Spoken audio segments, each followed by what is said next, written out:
How to fix Guilty Gear Strive crashing on PC. 1. Verify the integrity of the game files in Steam. 2.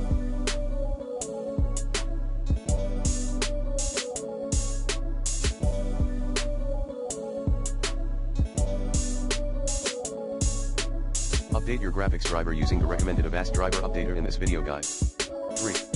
Perform a clean boot. 4.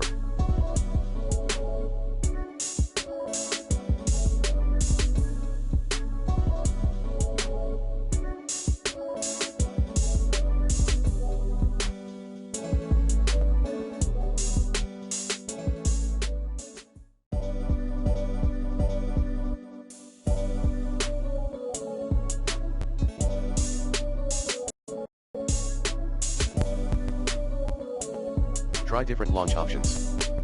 To do so, type num or D3D11 into launch options. 5. Uninstall and reinstall the game via Steam library. Like this.